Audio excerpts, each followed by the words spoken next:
ये आप पर निर्भर करता है। पूरी जिंदगी आप जल चढ़ाते रहो और आपका विश्वास ही शिव के प्रति नहीं है तो वो जल का कोई महत्व नहीं।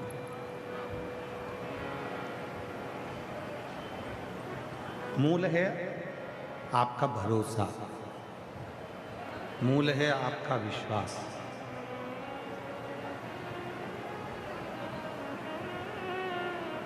शिव महापुराण की कथा कहती है,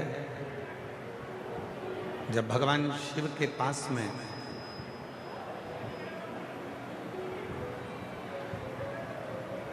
एक जीव भी जाए और यदि वो भरोसे से जा रहा है और ये निश्चित कर कर जा रहा है कि शिव मेरी बातों को सुनेंगे, तो शिव सुनते। और यदि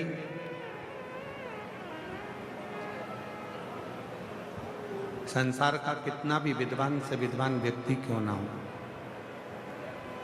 उसकी कितनी भी विद्वत्ता क्यों ना हो, और वो बिना विश्वास के अगर जिंदगी भर भी तप करे, भजन करे, स्मरण करे, तो भी उसका कोई फल नहीं।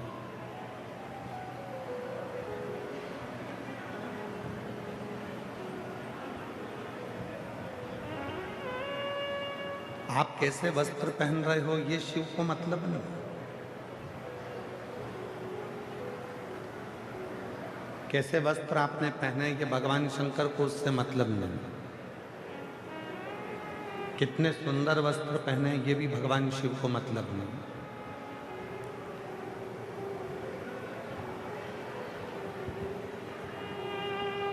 भगवान शिव को यदि आपसे चाहिए तो केवल वस्त्र की सुंदरता नहीं, चेहरे की सुंदरता नहीं, स्वरूप की सुंदरता नहीं। शिव जी को यदि चाहिए तो आपके केवल मन की सुंदरता होना चाहिए और शिव आपको स्वीकार करे।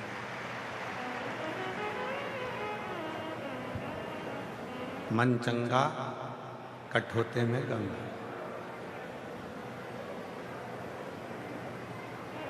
अब मन ही क्लीन नहीं है, मन ही साफ नहीं है और सोचें कि हम भगवान शिव को प्राप्त कर लें तो भगवान नहीं मिल सकते।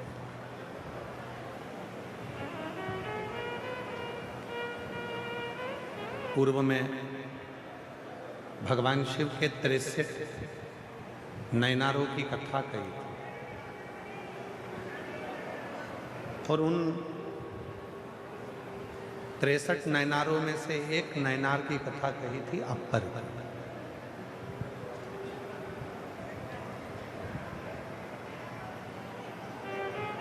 अभी पूर्व में ही कथा में शायद शिरूर की कथा में कहा था अपर का बारे। अपर भगवान शिव का बाल्यावस्था में भक्त रहा, भगवान शिव की शरणागति में रहा, भगवान शंकर का भजन करा और एक दिन संगत में बिगड़ गया और दूसरे धर्म में चले गए।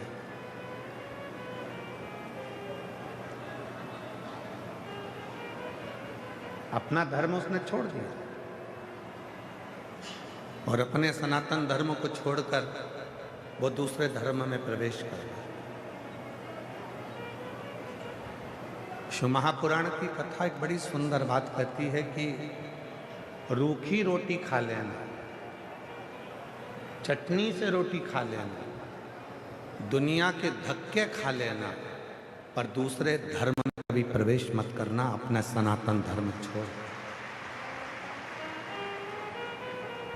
दूसरे धर्म में प्रवेश मत करना, अपना सनातन धर्म छोड़।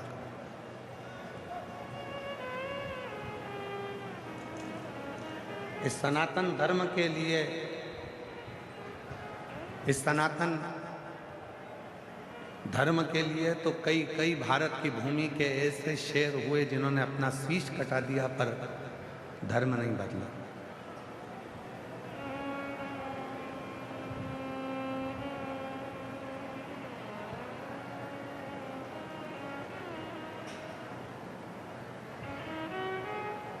घास की रोटी खा ली पर अपना धर्म नहीं बदला, जंगलों में पड़े रहे पर अपना धर्म नहीं बदला, जगत के ठोकर खाते रहे पर अपना धर्म नहीं बदला, मरते मर गए पर अपना धर्म नहीं बदला। और आज के ज़माने में ना जाने लोगों को क्या लाभ मिलता है, अपना सनातन धर्म लोगों को बुरा लगता है और दूसरा धर्म लोगों को अच्छा लगता है और दूसरा धर्म लोगों को अच्छा लगता है। 63 नैनार, भगवान शंकर के 63 शिवभक्त ऐसे हुए जिनकी कथा आज भी पूरा संसार गाता है, उनको नैनार कहा गया। गिनती में वो 63 नैनार है। 63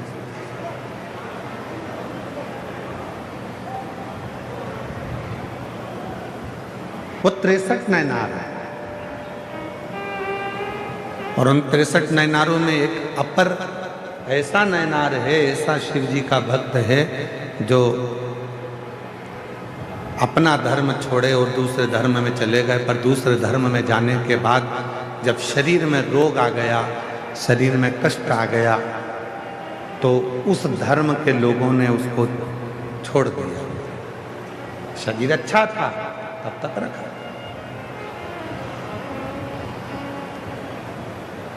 शरीर श्रेष्ठ था तो रखा,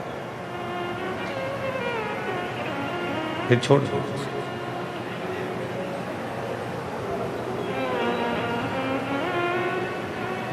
आखिरी में वो अपर नैनार को लगा कि मेरी एक ही बहन है, मरने से पहले मैं अपनी बहन से मिलकर, और वो नैनार अपनी बहन से मिलने के लिए गया। और बहन ने देखा कि ये बहुत बीमार है, रोग हो गया है, इसको दूसरे धर्म के लोगों ने लाकर यहाँ छोड़ दिया है, ये किसी काम का नहीं बचा, तब इसको यहाँ लाकर छोड़ा। तो बहन ने कहा तुझे मरना ही तो है, तेरे प्राण छूटना ही तो है, एक काम कर, शिव जी के मंदिर में चल और एक लोटा जल चल।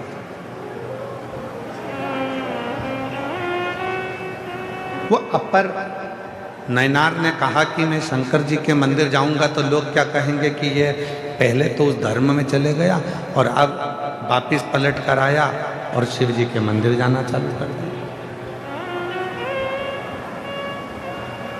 बहन ने कहा दुनिया कहेगी कहने दे, दुनिया ताना देगी देने दे, दुनिया अपशब्द कहेगी कहने दे, तू तो चल शिव के मंदिर में एक लोटा जल चढ़ाने चल। और शिव के मंदिर में वो अपर अपनी बहन के साथ में जल चढ़ाने के लिए जैसे ही गया, उसने जल शिव जी पे चढ़ाना प्रारंभ करा और उस जल का प्रोक्षण अपने ऊपर करा, उस जल का आचमन उसने करना प्रारंभ करा, उसका पूरा शरीर ठीक हो गया। शरीर ठीक हुआ तो अब वो दूसरे धर्म के लोग, जिस धर्म में वो पहले चले गया था, उस धर्म के लोग उसको लेने के लिए आ गए। ठीक हो गया, चल हमारे साथ। नहीं गए, अब नहीं जाऊंगा।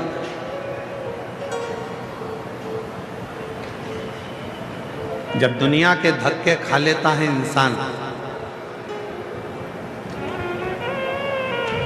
जब दुनिया की ठोकर खा लेता है इंसान, और ठोकर खाने के बाद जब देवाधिदेव महादेव की शरणागति में जाता है, तब उसका जीवन सार्थक हो पाता है।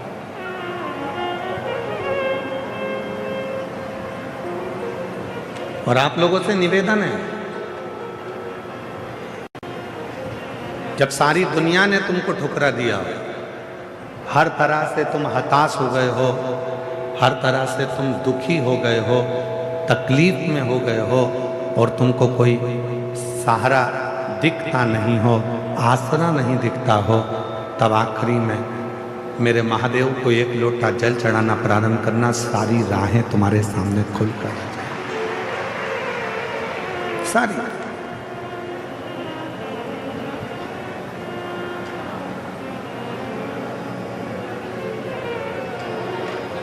और शंभु शरणे पड़ी मांगू घड़ी रे घड़ी दुख काटो दया करी दर्शन आपो। ओ शंभु शरणे मांगू घड़ी रे घड़ी दुख काटो दया में दर्शन आपो। शंभु शरण पड़ी मांगू घड़ी रे घड़ी दुख काटो दया करी दर्शन आपो। ये 63 जो शिव के भक्त हुए हैं, ये 63 जो भगवान शंकर के नयनार हुए हैं, ये 63 जो शिव के उपासक हुए हैं, इनकी कथा केवल कथा नहीं है, इनकी कथा हमारे जीवन में एक उद्देश्य, हमारे जीवन का एक लक्ष्य, हमारे जीवन की एक मंत्र।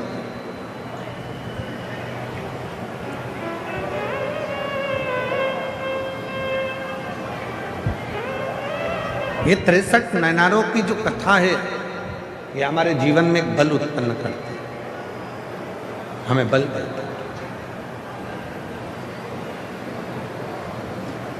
हमें अविरल भक्ति प्रदान करते हैं। क्यों? ये मीराबाई की कथा, कनमाबाई की कथा, नामदेव जी की कथा, तुकाराम जी की कथा, रामकृष्ण परमहंस जी की कथा, श्री रामानंद स्वामी जी की कथा, निम्बाकराचार्य जी की कथा, श्रीमद् वल्लभाचार्य जी की कथा, ये जितने भी भारत की भूमि के जो संत हुए हैं, इनकी संतों की कथा हम क्यों सुनते, क्यों श्रवण करते? जिससे हमारे भीतर भक्ति प्राप्त हो, भक्ति का बल बढ़े। पर सुनोगे तो ही तो भक्ति का बल बढ़ेगा।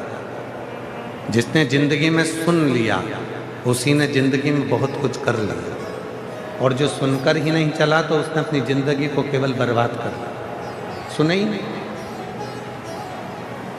पर क्या सुनना है, कैसे सुनना है, और क्या सुनकर अपनी जिंदगी में उतारना है, ये आपको आना चाहिए। ये कोई सिखाने वाला नहीं होगा आपको कि आपको क्या सुनना है और क्या नहीं सुनना और क्या अपनी जिंदगी में उतारना। अयोध्या में एक थी मंथरा, लोग कहते हैं उसने कैकेयी की बुद्धि बिगाड़ दी। शिव महापुराण की कथा श्री रामचरितमानस का छोटा सा संवाद लेकर चलती है। ऐसा नहीं कि राम कथा शिव महापुराण में नहीं है, छोटा सा संवाद रामचरितमानस का शिव महापुराण में वर्णन आता है। एक मंथरा अयोध्या के राज्य को डिगाने के लिए मंथरा ने केवल कैकेयी के कान नहीं भरे, मंथरा सबसे पहले गई कौशल्या जी के पास। कौशल्या जी को अपशब्द कहे कैकेयी के बारे में, सुमित्रा के बारे में। जब कौशल्या जी के कानों में बात नहीं ठहरी, तब वो मंथरा गई सुमित्रा जी के पास। सुमित्रा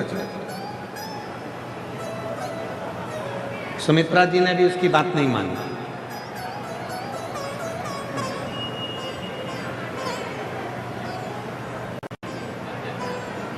माता सुमित्रा भी उसकी बात नहीं मानी।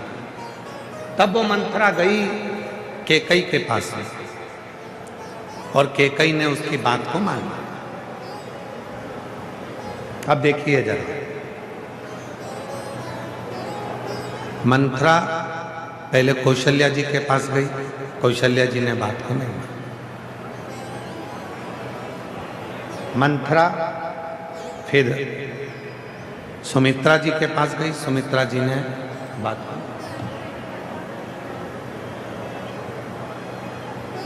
फिर मंथरा गई कैकेयी के पास और कैकेयी ने बात को मान लिया। और इसके बाद भी मंथरा गई। ऐसा नहीं कि मंथरा केकई के बाद कहीं नहीं गई, मंथरा गई। जब भरत जी अपने नाना के घर से आए तो मंथरा उनके पास भी गई, और जो भरत जी के पास जाकर मंथरा ने बोलना चालू करा तो भरत जी को गुस्सा आया और मंथरा को उठाकर पटक दिया। उसने नहीं सुना, भरत जी ने भी नहीं सुनी, कौशल्या जी ने भी नहीं सुनी, सुमित्रा जी ने भी नहीं सुनी। सुनी तो केवल एक ने सुनी, वो केकई ने सुनी। उस मंथरा ने कौशल्या जी के माध्यम से घर को तोड़ना चाहा, उस मंथरा ने सुमित्रा जी के माध्यम से घर को तोड़ना चाहा। उस मंथरा ने देख लिया कि जब कहीं काम नहीं चला तो केकई के पास भी गई, वहाँ जाकर कान भरे, वहाँ जाकर थोड़ा सा कानों में जहर घोला और उसने घर को तोड़ दिया। शिव पुराण कहती है एक मंथरा वो घूमती ही रहती है, ऐसा नहीं है कि भीलवाड़ा में नहीं आई।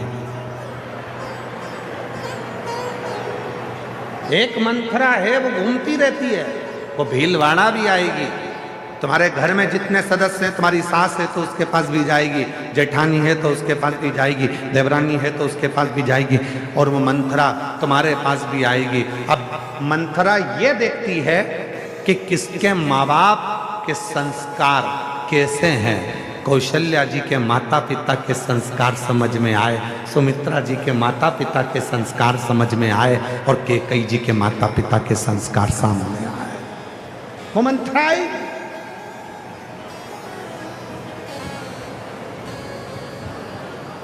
मंथरा जानती थी कि केकई के माता साधारण नहीं थी।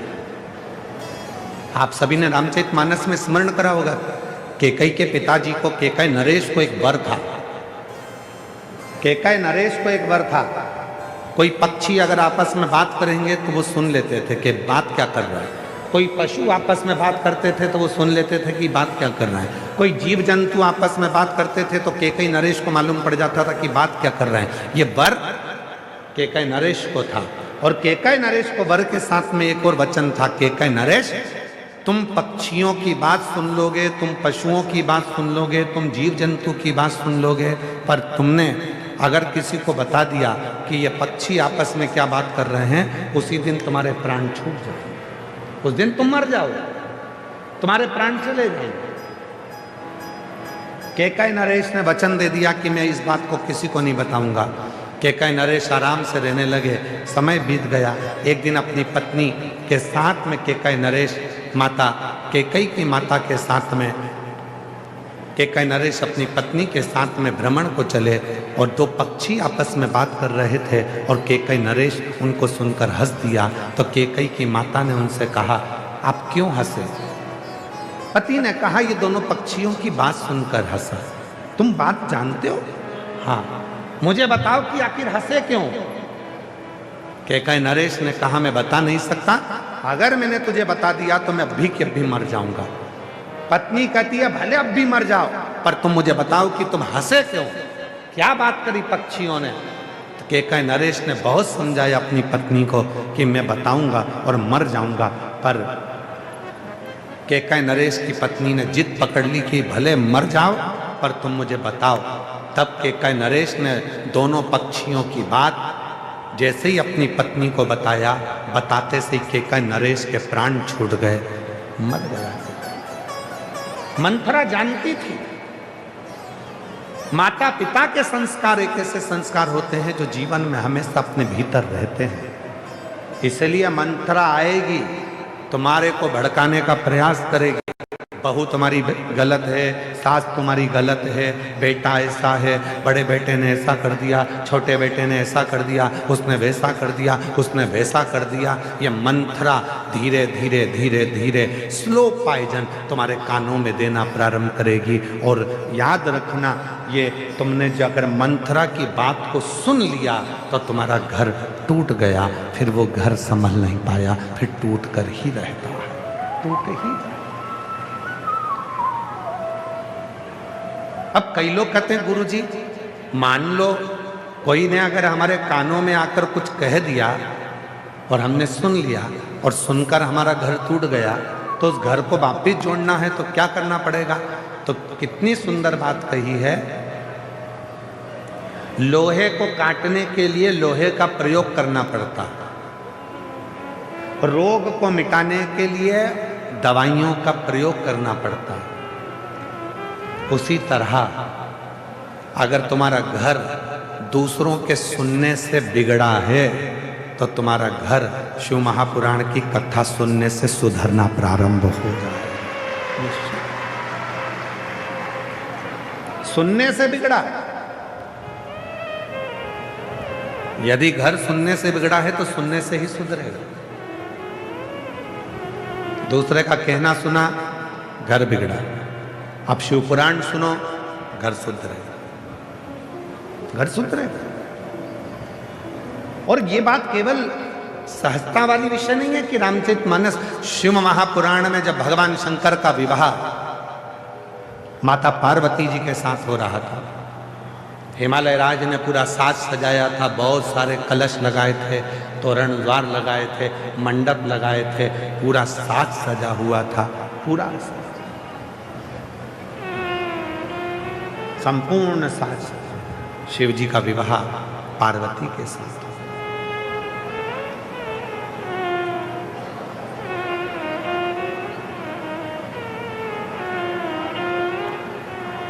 पार्वती जी का श्रृंगार हुआ, विवाह हुआ, दूल्हा बनकर भगवान शिव भी गए। पार्वती जी के साथ उनका विवाह होने लगा।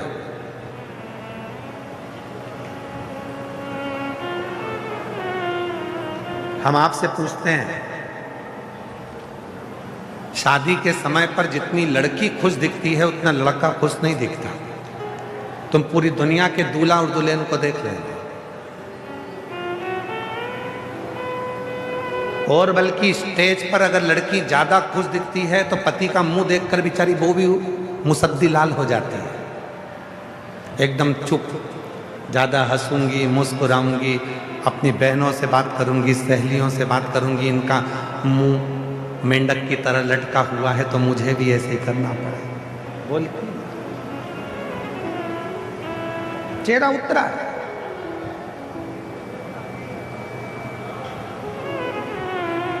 क्यों गुरुजी?